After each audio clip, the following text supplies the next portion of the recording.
သမီးတွေကအဖေကိုပိုချစ်တယ်လို့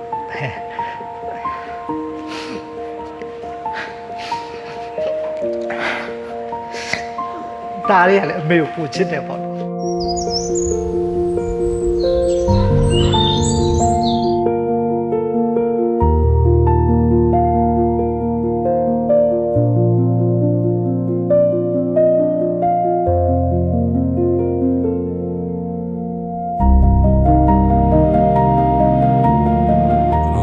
ပကြီးကြိုက်တဲ့နေမှာပါတယ်ပေါ့နော်ပါတဲ့အခါကျတော့ဒီလိုမျိုးလေးပကြီးကားလေးတွေကိုကြည့်နေရတာကိုပဲဒါစိတ်ထဲမှာအေးချမ်းမှုဖြစ်စေတယ်ပေါ့နော်အရာအလုံးခဏရပ်တန့်သွားသေးတယ် love loss and life ဆိုတဲ့စကားလုံးသုံးလုံးကိုလည်းတော်တော်လေးကိုမြင်ရတယ်ပေါ့နော်အရန်စိတ်ကိုညှို့ငင်နိုင်တယ်လို့မြင်တယ်ဒီပြကန်ထဲမှာဘယ်လိုပြောမလဲcollect လုပ်ထားတဲ့ဒီပဒီကားကိုကြည့်ရတာလေပေါ့နော်မမကရဲ့စိတ်ကိုတိုင်းတာမြင်ရရပေါ့နော်ဟုတ်အဲ့လိုမြင်ပါတယ်ဒ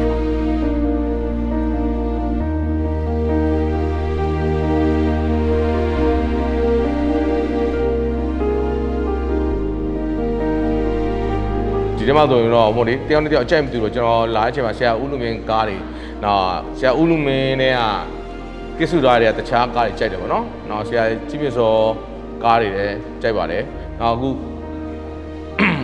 ဆရာမင်းဝေအောင်ရဲ့ ARV အဲ့ဒီကားလည်းတော်တော်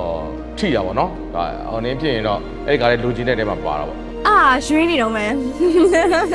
အကောင်ကြိုက်တယ်ဒါပေမဲ့ရွှေနေအောင်မယ်ဟာကြိုက်ဆုံးပကြီးကားဝင်ဝင်ဆင်းမှာတွေ့ရပကြီးကားပေါ့ဒါပေါ့နော်နေရဘွားခဏလေးအားလုံးဧည့်တယ်ပေါ့နော်ဟိုဘယ်လိုပြောမလဲ nothing is permanent ပေါ့ကျွန်တော်တို့ဒီ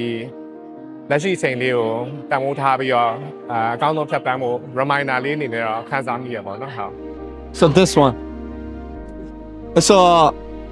ဒါကျွန်တော်ကြိုက်နေတဲ့အကောင်ပါလေ So one day အပေါ်အားဆိုရင်တော့တော့မမမီဘူးအဲ့ဒီဟိုနည်းနည်း Gotham City vibe ဖြစ်တဲ့ဟာလည်းကြိုက်တယ်ပြီးတော့like အဲ့လိုမထင်မရှားအဲ့လိုမျိုးလေအဲ့ဒီ vibe ကိုကြိုက်ဒီလိုလူမျိုးရဲ့ဘောပါဘောနော်ဒီလိုအရန်ချစ်ရတဲ့ဖခင်တွေဆုံးရှုံးခဲ့တယ်အဲ့ဆုံးရှုံးပြီးတဲ့နောက်မှာလည်းဒီလိုအရာတစ်စုံခက်ခဲတွေပေါ့ဒီကလူအားပေးရင်ဆိုင်ဆက်တဲ့ဒီဝဲလင်းကိုခလုံးအားချင်းပေါင်းစပ်ပြီးတော့ပြန်ပြီးခဲ့တယ်ပြီးတော့ရှိတယ်နော်ခေလို့ဒီပေါ့နော်ဖန်တီးထားတဲ့ဗီဒီယိုလေးရောက်တော့မှဖြစ်ပါတယ်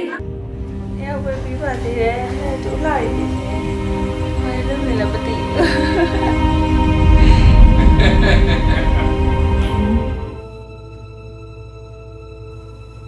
အချောင်းတိုက်ဆိုင်လို့သူတို့ကြိုက်တတ်တဲ့စားတောက်လေးတွေမြင်လိုက်ရတဲ့အချိန်မျိုးဆိုရင်စစ်ခနဲ့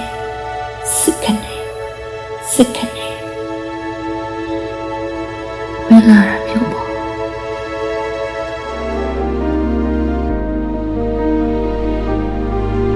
really စူးစမ်းပြီးတော့ဒီရေးတွေမကြောက်အောင်ကျွန်တော်ပြန်ပြီးတော့တင်ထားတာပေါ့နော်ဘာလို့ဆိုတော့အဲ့ feeling ကလည်းကျွန်တော်ကိုယ်တိုင်လည်းခဏကို too much ခံစားမှုတော့သိပါတယ်ဟုတ် short film ကဘဝမှာလူတွေကပိုချစ်တဲ့သူတယောက်ကိုဆုံးရှုံးပေးတဲ့အခါမှာ surprise လုပ်ရတဲ့အရာကိုခံစားမိပါတယ်ပြီးဝမ်းလဲဝမ်းနှင်းပြီးရပေါ့နော်ဒါပေမဲ့တွဲဆုံကြုံပွဲဆိုတော့လည်းဒါတွေကတော့ရင်ဆိုင်ရမှာပါပဲ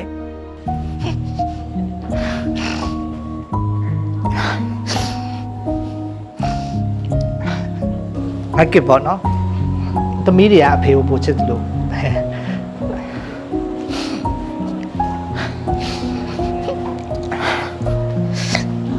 ဒါလေးကလည်းအမေကိုပိုချစ်တယ်ပေါ့နော်